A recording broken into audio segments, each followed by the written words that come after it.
분이 또 계시려나요? 부모님 앞에서도 하고 싶은 말이 있어도 쉽게 입을 열지 못했고 자주 눈치를 보며 지냈던 아이가 저였죠. 학교에서 친구들과 관계에서도 늘 조심스러웠고 부모님께 원하는 것도 정확하게 표현하지 못한 채 항상 괜찮아요 라고 말했으며 원하는 것이 있어도 역시나 괜찮아요 라고 답을 하는 게 습관이었습니다. 부모님은 이런 저에게 항상 이런 칭찬을 해주셨죠. 우리 예진이 너무 착해. 누굴 닮아서 이렇게 속이 깊고 대견할까? 딸을 잘 둬서 아빠는 언제나 마음이 든든하다. 그럴 때마다 전 기뻐하면서도 동시에 가슴 한구석이 뻐근하리 많지 답답해졌던 것 같습니다. 전 위로 오빠도 있고 아래로 여동생도 있는데요. 하필이면 제가 또 자식 셋 중에서 가운데 낀 가장 애매한 위치의 둘째였기 때문에 여기서 오는 서름 역시 있었네요. 오빠는 유일한 아들이자 장남이랍시고 제법 대우를 받았고요.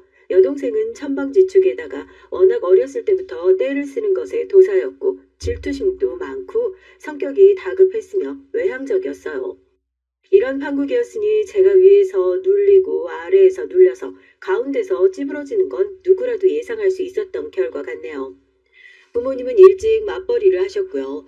그런 분들이 바쁜 일상에서 자식 셋을 고루 들여다보며 챙겨주시기란 쉽지 않았던 것 같아요. 전 부모님의 고충을 덜어드리고자 더더욱 문제 하나 없고 손이 갈 일 없는 착한 자식이 되어야겠다는 생각을 저도 모르게 하게 됐었고요. 그럴 때마다 저에겐 칭찬이 떨어졌지만 언제부턴가 그 칭찬에 하나도 진심이 담겨있지 않고 그저 상투적인 말소리로 들려오기 시작하더군요. 부모님은 저에게 말로만 착하다, 기특하다, 고맙다고 하실 뿐 관심은 오빠와 여동생에게만 주셨었죠. 제가 필요한 게 없다고 말씀을 드리면 정말 그런 줄로 하시고 단 한 번도 저에게 되묻지 않아 주셨던 분들이었어요. 자연스레 전 집안에서 서열이 꼴찌였고요. 오빠는 절 무시했고 여동생은 절 우습게 알았습니다. 제가 아끼던 머리끈을 여동생이 멋대로 슬쩍 가져갔었는데 그걸 알고서 화가 나서 답지 않게 따져 물었더니 당장 돌려달라고 했던 적이 있었어요. 하지만 여동생은 코웃음을 치면서 제 요구를 못 들은 척 했었고 울컥해버린 제가 여동생의 서랍장을 막 뒤졌었습니다. 그랬더니 여동생이 제 머리를 잡아당겼고 제 팔을 세게 꼬집기도 했어요. 저도 열받아서 똑같이 응수를 했고요. 그러나 혼난 건 저뿐이었죠. 예진아, 너 동생한테 그깟 머리끈 하나도 양보를 못해? 네가 이것밖에 안 되는 애였구나. 엄마는 오늘 우리 예진이한테 엄청나게 실망했어. 그치만 엄마, 제가 먼저 잘못한 거잖아요. 전 잘못한 거 없어요. 뭐? 잘못한 게 없어? 예진이 네가 지금 큰일 날 소리 하고 있네. 너 왜 이러니? 너 이런 애 아니었잖아. 항상 착하고 조용하고 천사 같던 딸은 어디로 갔지? 너 이렇게 엄마 실망시켜도 돼? 응? 너 진짜로 그럴 거야? 아니요. 실망시켜드리는 건 아니었어요. 잘못했지? 네가 잘못한 거 맞지? 반성할 거야, 안 할 거야? 반성할게요. 잘못했어요. 얼른 동생한테도 미안하다고 사과해. 어떻게 언니가 돼가지고 유치하기 싫이 그런 욕심을 부리고 그래? 네. 근데 머리끈은 돌려받고 싶어요. 그거 제가 아끼는 거예요. 새로 사면 되지. 동생이 언니가 하고 다니는 게 예뻐 보여서 그러는 거니까 언니로서 이해해줘야지. 알겠어? 머리끈은 엄마가 새로 사줄게. 얼른 가서 미안하다고 먼저 손 내밀고 사과해. 언니답게 성숙하게. 엄마의 엄한 목소리와 표정 앞에서 전 입을 다물었습니다. 그냥 원래 해왔던 것처럼 입을 계속 다물고 아무것도 하지 말았어야 했는데 제가 주제넘게 말썽을 피워서 엄마를 화나게 만든 것만 같았어요. 모든 게 제 잘못 같았죠. 전 여동생으로부터 머리끈을 돌려받지 못했습니다. 그리고 엄마로부터 새 머리끈을 받지도 못했고요. 머리끈 사건 같은 사소하고 쓸모없는 일은 애초에 일어나지 않았던 것처럼 가족들은 그렇게 굴었어요. 저에겐 그까진 머리끈이 아니었으나 그런 마음을 억눌러야만 했죠. 한 달 정도가 지났었나 그때 여동생이 자기 인형에다가 그 머리끈을 억지로 칭칭 감아주는 바람에 끈이 망가져서 영영 못쓰게 됐었죠. 여동생이 짜증을 내며 망가진 머리끈을 쓰레기통에다가 휙 던져버리는 모습을 제가 봤습니다. 눈물이 핑 돌았지만 아무것도 못했어요. 이런 일화 하나만 예시를 들어도 제가 어떤 아이였는지, 집안에서 어떤 위치였는지 설명이 잘 되는 듯 싶네요. 조용하게 습관적으로 눈칫밥을 먹어가며 자라난 전 대학조차 아주 조용히 들어갔습니다. 고등학교 3학년 때의 담임 선생님께서 진로 상담 끝에 추천해 주셨던 대학 몇 군데와 전공이 있었는데 전 그걸 따랐고요. 오빠는 나름 이름 있는 대학에 들어갔지만 전 상대적으로 수준이 떨어지는 대학에 붙었다는 이유로 부모님의 시큰둥한 반응을 보여주실 뿐이었죠. 아, 한 가지 부분에 좋아하시긴 했었네요. 거긴 등록금이 그거밖에 안 된다고? 어머, 다행이네. 너무 좋다. 예진이 너도 알겠지만 네 오빠 때문에 요새 돈이 많이 들어가잖니. 너 대학 보낼 생각하면 허리가 휘는 것 같았는데 학비가 저렴하니까 갑자기 마음이 놓이네. 역시 우리 예진이가 효녀야. 대학 다니면서 알바도 할 거지? 알바요? 네, 한번 생각해 볼게요. 생각이라니, 얘도 참 당연히 해야지. 이왕 할 거면 빨리 알바 자리 잡는 게 좋겠다. 다른 애들도 똑같이 알바 구할 텐데 먼저 움직여야 더 좋은 자리를 얻을 수 있지 않겠어? 제가 알기론 오빠는 대학을 다니면서 알바를 제대로 한 적이 없었거든요. 친구를 따라서 단기 주말 알바나 두어 번 잠깐씩 해봤던 것 같았고요. 그런 주제에 용돈 타령은 지겹게도 해대는 사람이 오빠였죠. 부모님은 그럴 때마다 자식 놈 뒷바라지 하느라 힘들어 죽겠다. 이렇게 한숨을 쉬시면서도 매번 지갑을 여셨습니다. 하지만 전 오빠처럼 당당하게 용돈을 요구할 수가 없었어요. 입이 차마 떨어지지 않았거든요. 당연하게 제가 아르바이트를 하면서 제 용돈을 스스로 마련해서 지낼 거라고 부모님은 그렇게 기대하고 계셨어요. 본인이 정말 원해서 하는 것하고 마지못해 하는 것하고는 차이가 크잖아요. 그러니 전 등을 떠밀린 기분이 들어서 아르바이트 자리를 구하러 다닐 때까지만 해도 정말 많이 우울했었습니다. 대학을 다니다 보니까 특별히 뭘 하지 않아도 돈이 필요하더라고요. 그래서 아르바이트는 필수였습니다. 그런 걸 하지 않아도 집에서 척척 용돈을 타서 편하게 대학 생활을 하는 동기들을 보면 속으로 부럽다는 생각이 들었더랬죠. 학창 시절이 언제나 그랬던 것처럼 전 대학에 가서도 꼭 저처럼 조용하고 내성적이고 분란 일으키는 걸 싫어하는 친구들하고만 어울리게 됐어요. 사람은 동료를 생각하는 것보다 쉽게 알아보더라고요. 저 같은 성격은 아르바이트를 해도 활기차게 손님을 상대해야 하는 일은 하기가 어려웠죠. 근무자들끼리 으쌰으쌰 어울리며 일을 해야 하는 분위기도 힘들었고요. 그래서 기껏 사무 아르바이트나 조금씩 하는 게 전부였는데요. 그러던 어느 날 제가 갑자기 서비스직에서 아르바이트를 하게 됐던 거예요. 계기는 그나마 저와 친하다고 할 수 있었던 동기가 제발 같이 일을 나가달라고 부탁을 했던 것이었습니다. 예진아, 내가 어쩌다 지원을 했는데 설마 합격할 줄 몰랐어. 거기 가게 지금 엄청 바빠서 사람 구하는 게 급한가 보더라.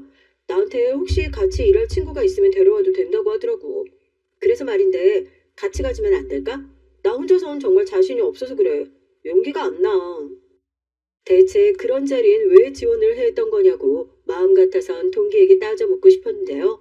웃긴 건 그렇게 따져 물을 용기가 저에게 없어서 거절의 말이 입 밖으로 나가지 않아서 저도 모르게 알았어 하고 대답했던 겁니다. 소심한 동기보다도 한술 더 뜨는 게 저였던 거예요. 그걸 거절을 못해서 울며 겨자 먹기로 그 일을 나가봤는데 가게가 정말 바쁘게 정신없이 돌아가고 있었어요. 배우고 말고 그럴 것도 없이 실전에 절 투입시키더라고요. 무슨 정신으로 테이블 사이를 오갔던지 몰랐고 머릿속엔 오늘 하루만 일하고 당장 그만둬야겠다 생각뿐이었죠. 그런데 그 첫날에 일이 끝나자마자 매니저라는 분이 와서 제 어깨를 두드려준 겁니다. 오늘 오자마자 너무 정신이 하나도 없었죠? 바쁜 건 다음 주까지만 하면 끝나니까 이후로는 숨 돌릴 시간이 많을 거예요. 오늘 수고 많았어요. 처음인데 생각보다 잘하던데요. 아, 전 실수만 많이 했는데요. 처음이니까 당연히 그럴 수도 있죠. 하지만 열심히 하려고 노력하는 게 다 보이더라고요. 꽤 안 부리고 설렁설렁하지 않고 성실하게 일하는 거 다 봤어요. 이런 친구들이 요즘 귀한 인재인데 앞으로 오래 같이 일했으면 좋겠네요. 상투적으로 하는 소리가 아니라 정말 진심을 담아서 그렇게 말을 해주는 게 느껴지더라고요. 그 앞에서 소심한 전 차마 그만두겠다는 말이 안 나갔고요. 절 끌어들였었던 동긴 정작 힘들다며 딱 2번 만에 그만뒀지만요. 전 뭐에 홀린 듯이 계속 그 아르바이트를 나갔습니다. 그리고 제가 그 일을 하면서 사람이 바뀌었어요. 처음엔 목소리 크게 내고 힘껏 외치고 제 주장을 손님들에게 똑바로 알려드리는 것이 너무나도 어색했고 괴롭기까지 했습니다. 하지만 같이 일하는 근무자들이 절 독려해줬어요. 잘하고 있다고, 점점 더 에너지가 커져가는 게 보인다고, 그렇게 말을 해주면서 응원을 해줬고 저도 제 스스로가 변하고 있다고 생각이 들어서 힘을 내보기로 했었죠. 사람이 사는 모양새가 전부 마음먹기에 달렸다는 소리가 진짜였더라고요. 마음가짐 하나가 많은 것을 바꿔놨습니다. 부딪혀보기로 다짐을 하고 나니까 그만큼 점차 다양한 사람들과의 소통이 가능해지더라고요. 그만큼 자신감이 쌓여갔고요. 사람을 상대하는 그 아르바이트를 하면서 부딪히고 실수하며 또다시 일어나는 과정에서 저는 점점 더 단단해지고 자신감을 얻게 됐습니다. 제 생활비도 꾸준히 벌면서 조금씩이나마 저축하게 됐고요. 그 아르바이트를 한 지 1년을 채웠을 때 뭔가 특별한 선물을 저 자신에게 해주고 싶어서 이번엔 월급을 받아서 옷을 사러 갔어요. 그 이전까진 제가 옷을 무조건 보세만 입었거든요.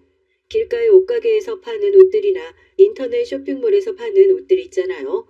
게다가 옷가게의 사장님이나 직원들한테 똑바로 말을 못하고 은근히 구매를 압박당하면 거절을 못해서 썩 마음에 들지 않더라도 옷을 산 경우가 빈번했었습니다. 인터넷 쇼핑몰에서 시킨 옷이 판매 사진과 같지 않다거나 제 마음에 전혀 들지 않더라도 차마 교환 환불 신청을 넣으면 판매자한테 민폐가 되고 제가 욕을 먹을까봐 그렇게 하지도 못했었네요. 그랬던 전적을 지니고 있는 게 저였건만 이젠 백화점에 가서 당당하게 옷을 둘러봤습니다. 예전 같으면 가격표를 보고서 한참 망설이기만 하다가 돌아섰을 텐데 이젠 마음에 쏙 드는 옷이라면 이 정도는 투자할 수 있다는 생각으로 결제를 했어요.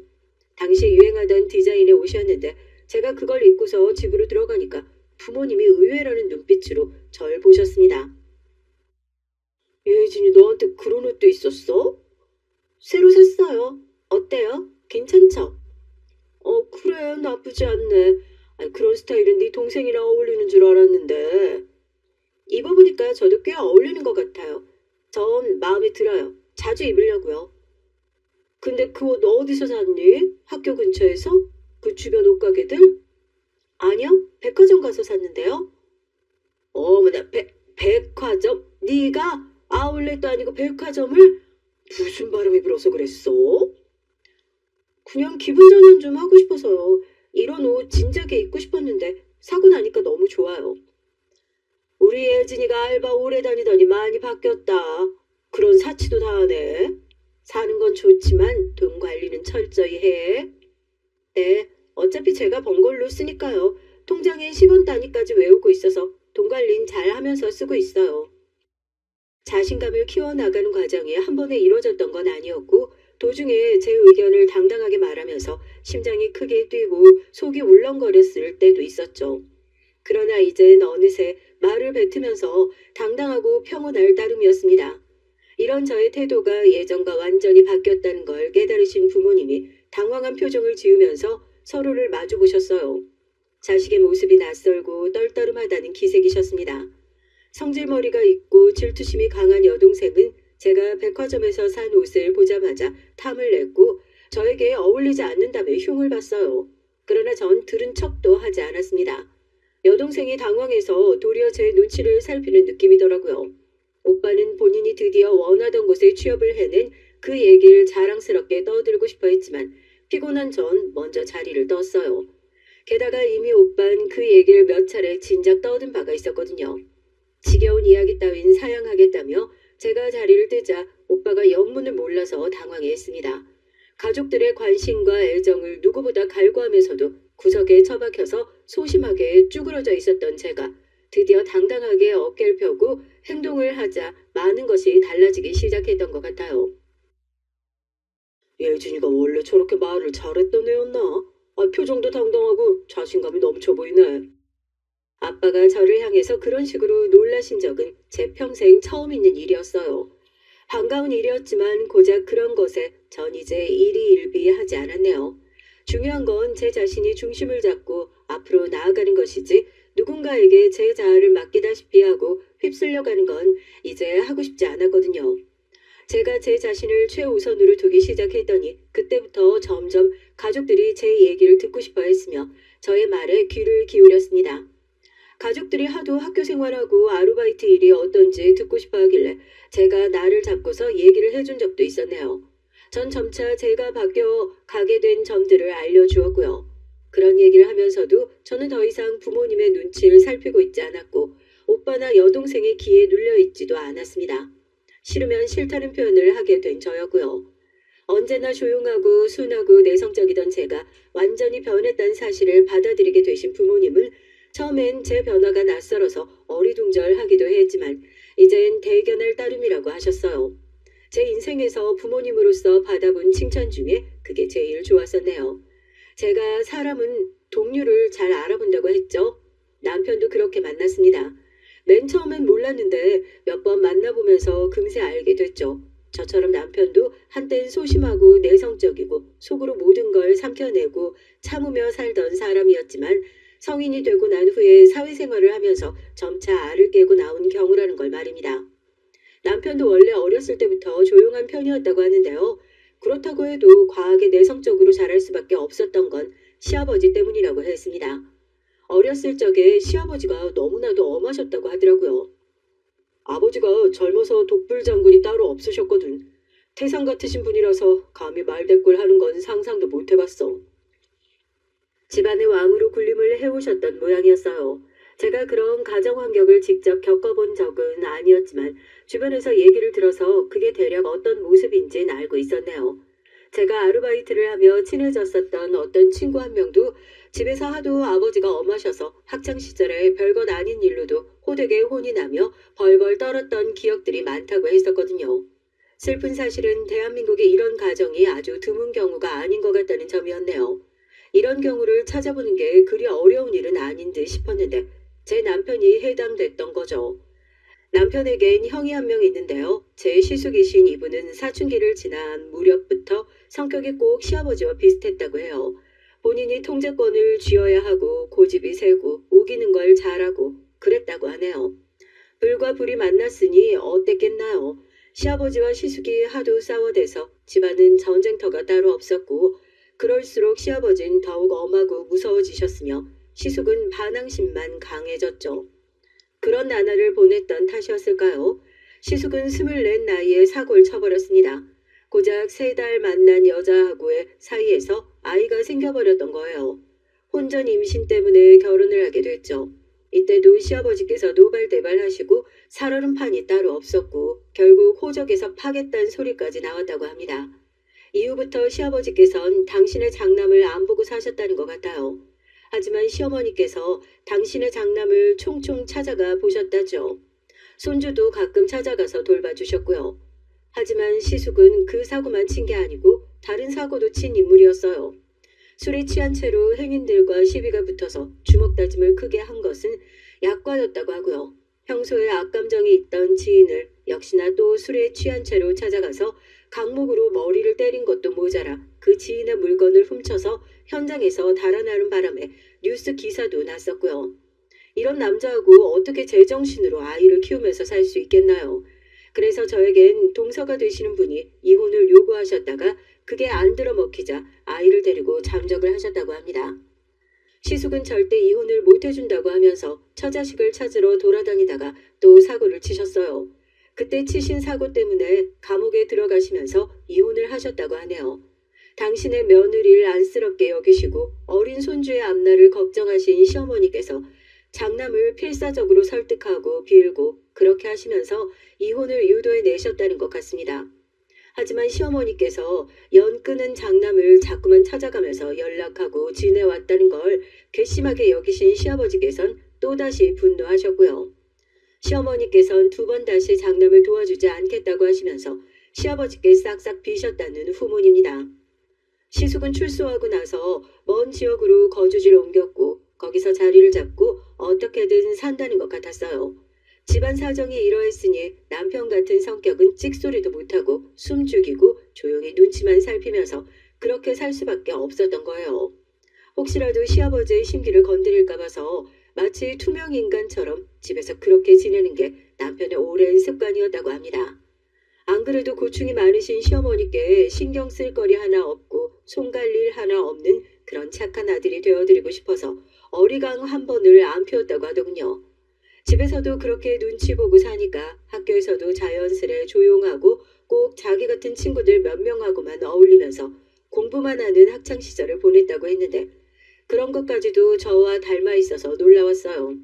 전 남편이 어떤 심정으로 신경 쓸 일 없는 조용한 자식이 되고 싶어서 필사적으로 노력을 해왔는지 알 것만 같았죠. 남편 역시도 제가 유년 시절을 어떤 기분으로 보내왔는지 짐작이 간다고 말해줬어요.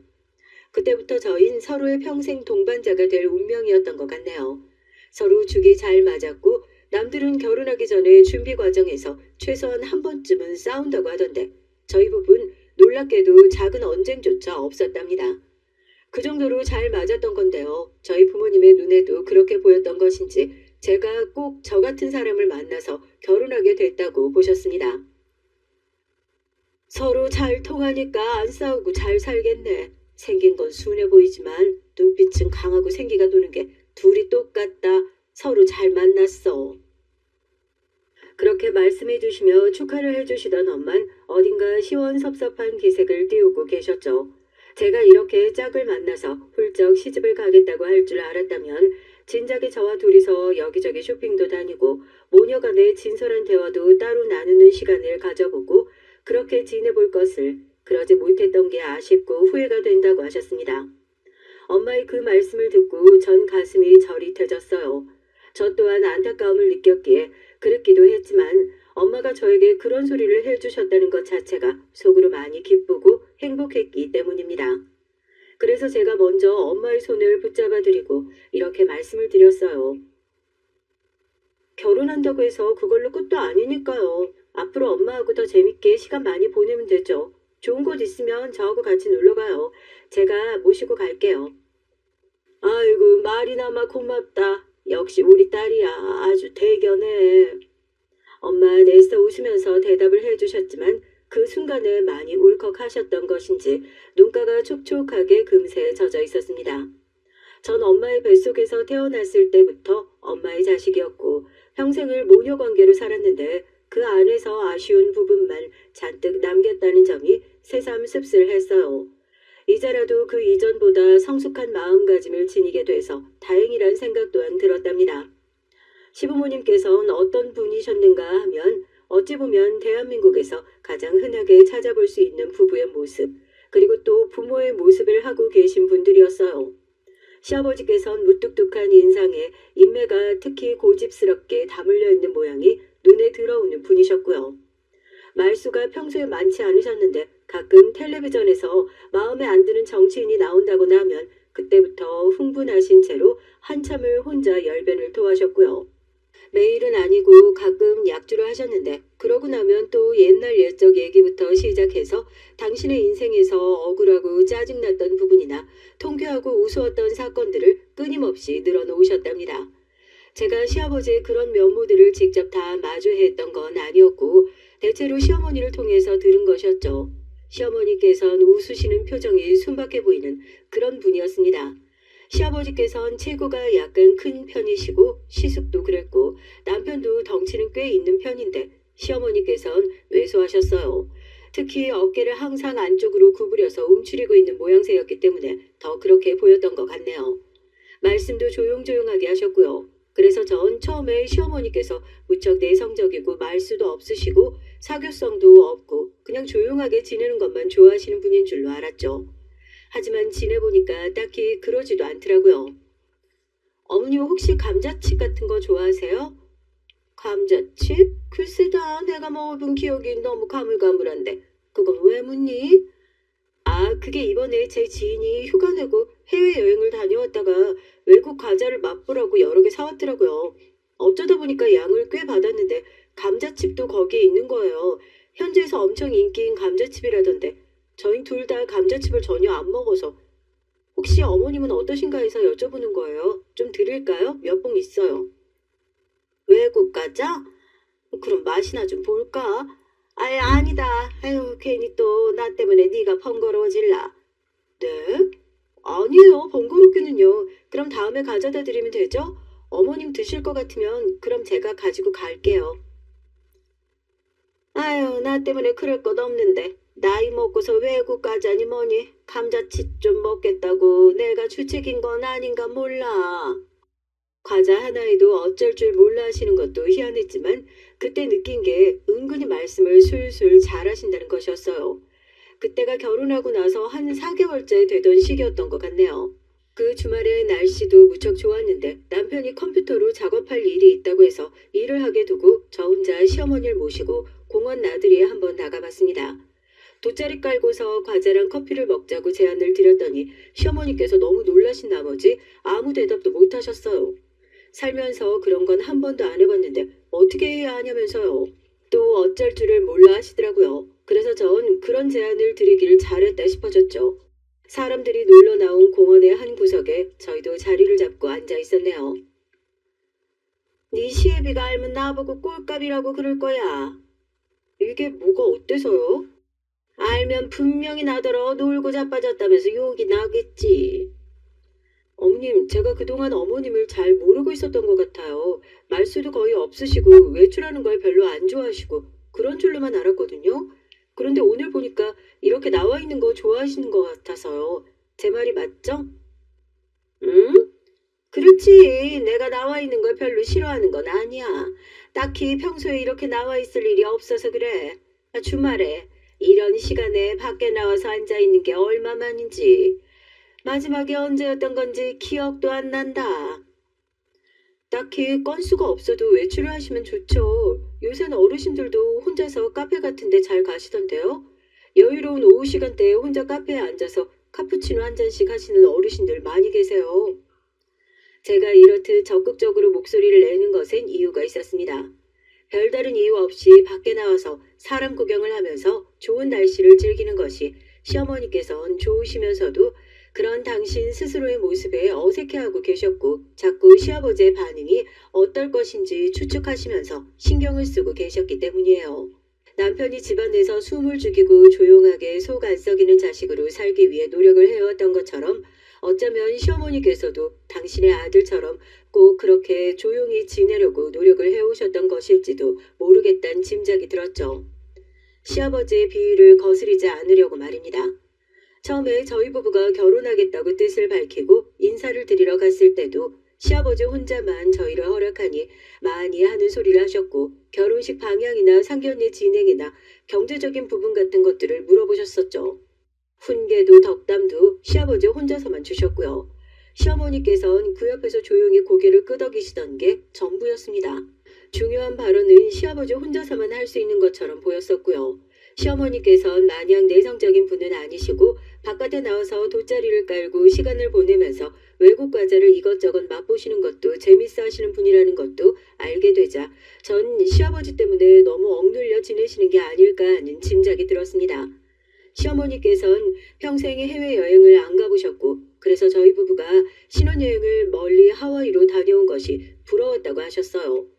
평소엔 이런 먹거리를 전혀 안 먹고 사는데 입이 호사를 누렸다면서 저에게 고맙다고 인사하시는 시어머니 얼굴이 환하고 슬퍼 보였습니다.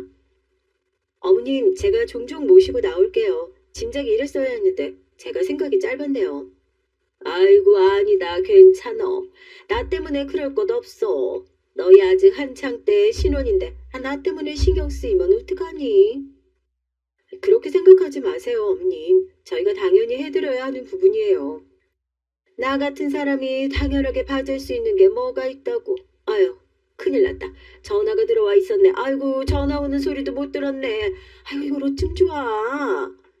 씁쓸한 표정으로 말씀을 이어가시던 시어머니께서는 문득 휴대폰을 확인하셨다가 소스라치게 놀라셨어요. 너무 크게 놀라시길래 저도 덩달아 놀라서 대체 무슨 일이냐고 여쭸더니 아니 글쎄 시아버지께 부재중 전화가 들어와 있었다고 하는 겁니다. 어머님 근데 그렇게나 놀라실 일인가요? 아우 아무래도 이만 들어가 봐야겠다 이해. 우리 이제 자리 정리하고 그만 가보자꾸나. 제가 다른 곳도 모시고 갈까 했는데요. 아유 아니야 그럴 거 없어. 지금도 너무 오래 나와 있었다. 네 시애비가 아침 대바람부터 어딜 나가고 집에 없길래 다행이다 싶어서 내가 말도 안 하고 몰래 나왔던 건데 아이고 심장 떨려. 괜히 사달라기 전에 얼른 들어가련다. 네, 알겠어요. 금방 자리 치우고 정리할 테니까 너무 걱정하지 마세요, 어머님. 지금 보면 무슨 큰일이라도 나신 분 같아요. 아, 큰일이라면 큰일이라고 할 수 있지. 시어머니께선 무척이나 초조해 보이셨어요. 불안하신지 더 이상 좋은 날씨에 공원 풍경 같은 건 눈에도 안 들어오신다는 모습을 하고 계셨습니다. 댁에 도착하자 시어머니께선 뒤도 안 돌아보시고 집 안으로 후다닥 뛰어들어가셨네요. 이런 일이 있었다고 그날 남편한테 말을 했더니 바로 무거운 한숨을 쉬었습니다. 아버지 때문에 눈치가 보여서 어머니가 편하게 밖에서 놀지도 못하시는 것 같아. 왜? 어머님이 밖에서 노시면 안 돼? 그러면 아버님이 막 뭐라고 하셔? 내가 생각하기론 아버지가 워낙 보수적이시고 성격도 보통이 아니시다 보니까 어머니가 아예 책 잡힐 거리를 안 만들고 사시려는 것 같아. 그렇게 살아오신 게 있어서 지금도 습관처럼 그러신다는 거지? 뭔진 알겠는데 그럼에도 이해가 안 가. 너무 답답하게 사실 필요는 없잖아. 고개를 가로젓던 전 문득 옛날의 제 모습이 떠올랐습니다. 옛날의 제 모습도 누군가의 눈엔 쓸데없을 정도로 답답하고 속이 터지는 모습이었겠구나 싶더라고요. 왜 똑바로 자기 주장을 못하고 하고 싶은 대로 하지 못하고 나로 인해 상대방의 기분이 상할지 어떨지 그것부터 걱정을 하고 분란을 만들 바엔 내가 손해보고 희생하는 것이 낫다고 생각하고 그렇게 사는 것인지 옛날에 저를 본다면 다른 사람들도 답답해했을 게 분명했습니다. 그런 식으로 생각을 해보자 시어머니의 마음이 이해가 가더군요. 더군다나 저보다 더 옛세대 분이시니까요. 이튿날 시어머니로부터 과자가 참 색다르게 맛있었다면서 저에게 고맙다고 하시는 문자를 받았어요. 앞으로 제가 더 시어머니를 신경 써드리는 며느리가 되어야겠다는 다짐이 들더라고요. 남편 또한 시아버지를 오랜 세월 무서워했고 지금은 어려워하고 있었습니다. 차라리 제 3자였다가 이제 막 가족의 울타리로 들어온 제가 개입하고 나서는 게 가장 낫겠더라고요. 그런 생각을 가지고 시댁에 가서 시부모님을 뵐 일이 있으면 가만히 관찰을 하였었죠. 어느 날 제가 반찬통을 가져다 드리려고 시댁에 들렀는데 시어머니께선 다용도실에서 마늘을 까고 계셨고 시아버지께선 뭔가를 만지시며 씨름 중이셨습니다. 왜 이렇게 고장이 잘 나? 아, 이거 불량 아니야? 애초에 잘못 쌌던 것이구먼. 뭔가 고장이 난 모양이었어요. 그런 걸로 시아버지께선 목까지 시뻘개진 채 온갖 짜증을 다 내시더니 이내 그걸 바닥에 확 내팽개치면서 다용도실 방향으로 소리를 지르셨습니다. 야, 이 미친 여편네야, 물건 똑바로 안 사냐? 그때 너무 놀라서 심장이 멎는 줄 알았어요. 시아버지께서 보통으로 크게 고함을 치신 게 아니었거든요. 겁에 질려 눈을 동그랗게 뜨신 시어머니께서 다용도실에서 조심스레 나오셨는데 그와 동시에 시아버지께선 절 발견하시고 움찔하셨습니다. 제가 놀란 숨소리를 내니까 저를 알아차리셨던 거였죠. 아니, 넌 언제 왔냐? 온 줄도 몰랐네. 방금 왔어요, 아버님. 그런데 무슨 일이 있으신가 봐요. 어머님한테 소리를 그렇게 다 지르시고. 무슨 일이신데 그래요? 제가 도와드릴까요? 도와주기는 무슨. 손 마사지하는 이게 뭘 했다고 글쎄 벌써 고장이 났지 뭐냐? 아, 이거 마트에서 파는 거네요. 마트 자체의 상품인데요. 이런 거 수리 문의하면 금방 해결돼요. 뭐? 금방 해결이 된다고? 네, 비용도 안 드는데 제가 당장 오늘 문의 넣을게요. 잔뜩 폭발해 있었던 시아버지와는 달리 전 평온한 표정과 말투를 내고 있었죠. 차분하게 해결 방법을 제시해드리고서 이제 또 뭐가 문제냐는 식으로 시아버지를 쳐다봐 드렸습니다. 그러자 시아버지께서는 헛기침을 하시며 텔레비전이나 봐야겠다고 걸음을 옮기셨고요. 시어머니께서는 안도의 한숨을 내쉬며 당신의 가슴을 쓸어내리시는 모습이었습니다. 어머님, 저 왔어요. 반찬통 돌려드려야 할 것 같아서요. 아이고, 급하게 이럴 거 없는데. 아이, 우리 집에 반찬통 많아서 천천히 갖다 줘도 됐는데 너 번거롭게 해서 어떡하니? 그래도 이렇게 유리로 된 건 얼마 없으시잖아요. 얼른 드려야죠. 너 그걸 어떻게 아니? 그새 다 본 거였어? 야, 너는 눈썰미도 좋다. 예전에 아르바이트를 하면서 빨리 눈으로 훑고 파악하는 게 습관이 돼서 그런가 봐요, 저. 그런데 어머님, 별일 없으시죠? 별일? 무슨 별일? 아유, 난 괜찮다. 난 다 좋아. 맨날 똑같지 뭐. 네, 다음에 저랑 카페 나들이 가요. 외국인이 운영하는 카페인데 색다르고 맛있어서 제가 어머님 한번 모시고 가려고 생각 중이에요. 뭐? 어머나, 이 얘기만 들어도 너무 멋있다, 얘. 아, 아니지. 글쎄, 나는 시간이 될까 싶어서 아직 확실히는 모르겠으니까 나중에 얘기하자. 전 시어머니께서 무슨 일정이 따로 있으시기에 그러시는 건지 의문이었지만 시아버지의 눈치가 보여서 그러신다는 걸 곧 알 수 있었습니다. 제가 옛날에 소극적으로 살아봤기 때문인지 전 자꾸만 시어머니가 걱정이 되던 것 같아요. 그 다음에도 제가 가만히 지켜본 결과 시어머니께선 시아버지 때문에 마음 편히 외출도 못하셨고 삼시세끼 밥 차리는 걸 하셔야 돼서 하루를 저당 잡혀 계신 느낌이었죠.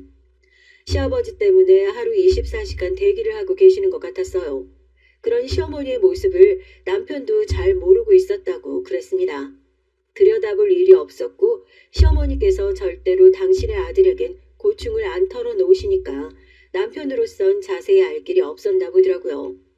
사람이 누울 자리를 보고 발을 뻗는다고 제가 공손하고 정중하면서도 똑부러지게 할 말은 다 하니까 시아버지께선 절 만만한 인물이라 생각하진 못하셨는지 제가 있으면 왠지 자리를 슬쩍 피하시는 느낌이었어요. 저는 그런 것만으로도 시댁의 변화가 조금씩 일어나고 시어머니께도 도움이 되는 것 같아서 속으로 좋아하고 있었죠. 하지만 제가 예상했던 것보다 상황이 많이 심각했더라고요. 어느 날 제가 시댁에 잠깐 들렀는데 안으로 들어가자마자 소란이 들려왔습니다. 이 여편네야 사람 말이 말 같지가 않아? 시아버지께서 고함을 치고 계셨고 시어머니께서는 아이고 아이고 하시면서 작게 한숨을 토하고 계셨어요. 제가 온 것도 모르시더라고요. 천천히 걸음을 옮겨보니 부엌 바닥에 시어머니께서 주저앉아 계셨고 그 주변으로 나물 무침이며 반찬들이 나뒹굴고 있었습니다. 시아버지께서 홧김에 식탁 위에 있던 것들을 싹 쓸어서 던져버리셨던 거예요. 시어머니께선 망연자실한 채로 반찬들을 줍고 계셨는데 바로 그때 시아버지께서 손에 잡히는 수저, 젓가락, 갑, 티슈 이런 것들을 마구 집어던지는 게 아니겠어요? 곽 티슈를 머리에 정통으로 맞으신 시어머니께서 신음하셨으나 시아버지께선 뭐가 그렇게 마음에 안 드시는지 계속 고함을 치실 뿐이었습니다. 발로 시어머니를 걷어차려고까지 하시길래 그때 제가 놀라서 만류를 했죠. 아버님 그만하세요. 지금 뭐 하시는 거예요? 그러자 시아버지께서 저를 휙 돌아보시더니 쌍욕을 중얼거리면서 자리를 뜨셨어요. 잠시 후에 겉옷을 챙겨 집을 아예 나가셨고요. 아휴, 돌아올 때 술이나 몇 병 또 사들고 오겠구만. 시어머니께선 힘없이 중얼거리셨고 전 너무 안쓰럽고 화가 나서 치우는 것을 얼른 도와드리면서 단호하게 말씀을 드렸습니다. 어머님, 지금 이건 잘못된 거예요. 이런 상황에서 어머님이 익숙하다 못해서 이골이 나셨다는 것 자체가 무청이라 잘못된 지 오래라는 증거예요. 이렇게 사실 필요 없어요, 어머님. 이혼하세요. 제가 도와드릴게요. 이제 와서 이혼? 아니야, 나는 이혼 같은 건 할 생각이 없어. 시어머니께서 쓰게 웃으시며 말씀하시는 게 일부러 그러시는 게 아니라 진심으로 이혼 생각이 없으신 것 같아서 제가 당황스러웠어요. 그래서 요즘 세상에 이혼은 절대 흠이 아니고 나이 드신 분들도 황혼 이혼을 많이 하고 있다는 얘기를 열심히 해드렸습니다. 하지만 시어머니께서는 고개를 가로저으셨어요. 이런 내가 우습고 한심하지? 나도 안다. 그래도 난 네 시애비하고 갈라설 생각은 없어. 그럴 거였으면 진작에 했겠지. 특별한 이유가 있냐고 여쭙다가 제가 듣게 된 놀라운 사실이 있었어요. 시어머니께서는 일찍이 양친의 불화를 보며 자라신 분이었대요. 그러다가 성인이 되시기 전에 양쪽에서 버림을 받으셨고 죽도록 힘든 나날을 견디셨다고 합니다. 몹쓸 놈한테 잘못 걸려서 큰일 날 뻔하셨던 적도 있었는데 그때 시어머니를 도와주셨던 분이 시아버지셨다네요. 그리고 형편은 좀 어려워도 평범한 가정 안에서 살아오셨던 시아버지께서 시어머니하고 결혼하시겠다고 하자 그 집안의 온 식구들이 다 반대를 했습니다. 그럼에도 불구하고 시아버지께서는 온 반대를 다 뒤로 하시고서 시어머니와 결혼을 하셨고 가장으로서 역할을 다 하기 시작하셨다는 것이죠. 그놈의 성질머리가 드러나기 이전까지는 참 좋았어. 어쩌다가 이렇게 돼버렸는지 안타까울 따름이다. 그러니까 어머님은 이번 생에는 어찌됐든 아버님과 이혼하실 생각은 없으시다 이거네요. 그치만 이렇게 지내시는 건 너무 좋지 않아 보여요. 아버님 때문에 벌써 한참이나 고립돼서 살고 계시잖아요.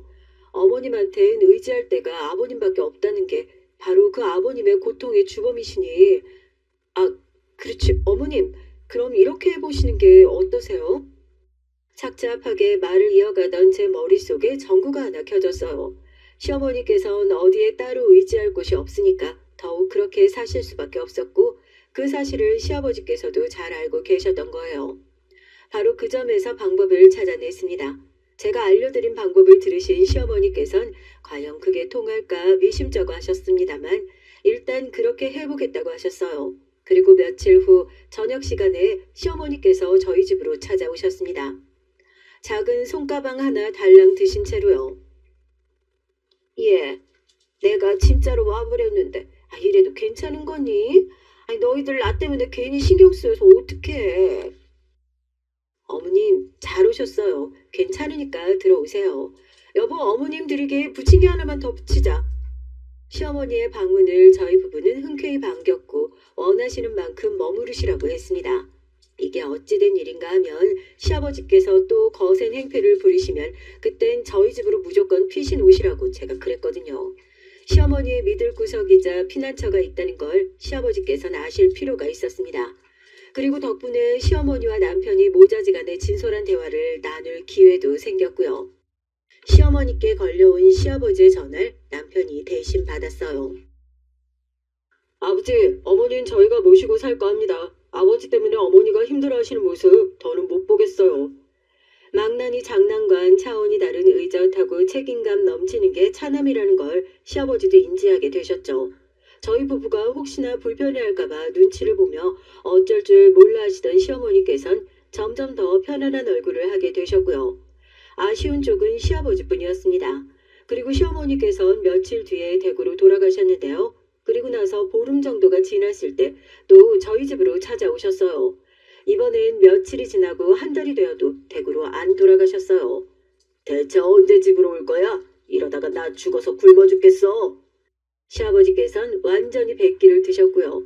당신을 제외하고 시어머니와 저희 부부 셋이서 아무 문제 없이 재밌게 잘 지낸다는 사실에 약간 충격을 받으신 것처럼 보이기도 했죠. 집안의 유일한 문제는 바로 당신뿐이었으니까요. 시어머니께 함부로 언행을 하시면 그로 인해 손해를 보는 건 시아버지 당신이었습니다. 그 점이 이젠 정확하게 알려졌고요. 몇 달이 지났을 때 이젠 시아버지께서 손이든 발이든 시어머니께 올리지 않으시고 조용히 지내게 되셨어요. 자고 있는 사람 머리를 때리면서 밥 차리라고 소리를 질렀던 양반이 이제는 반찬만 만들어 놓으면 혼자 밥상을 차려서 먹기도 하고 내가 어느 시간에 외출을 하든 그냥 내버려 두다니 아이고 꿈만 같다 얘. 아유 이제야 살맛이 난다. 이전까진 왜 그렇게 움츠러들어서 내 시간도 못 가져보고 그렇게 살았을까.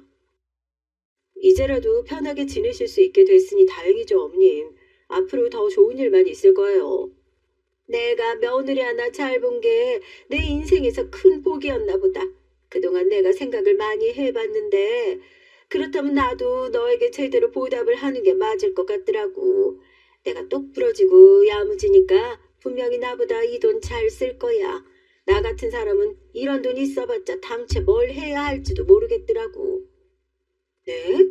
돈이요?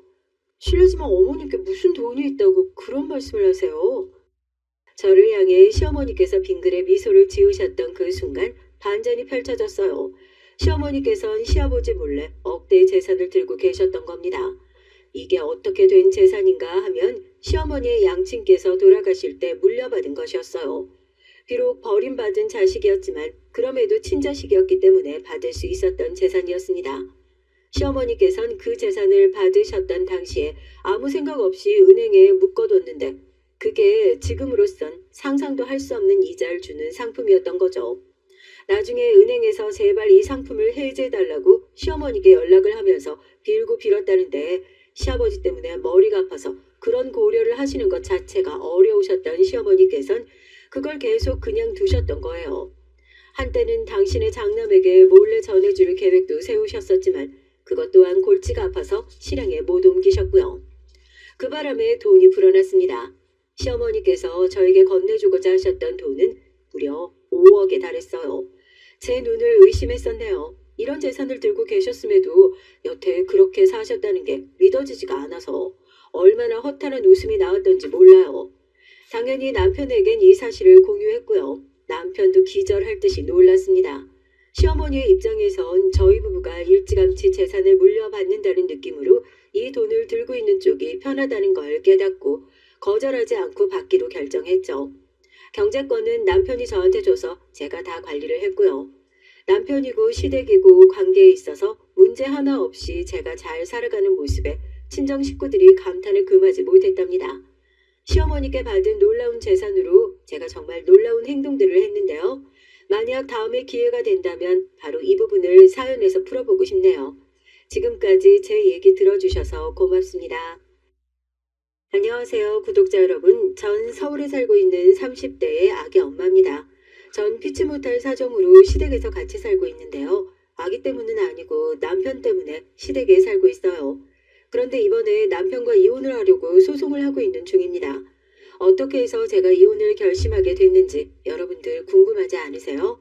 제가 남편과 헤어지겠다고 마음을 먹은 이유는 남편 때문만은 아니에요. 남편은 정말 저에게 잘해주던 사람이었거든요.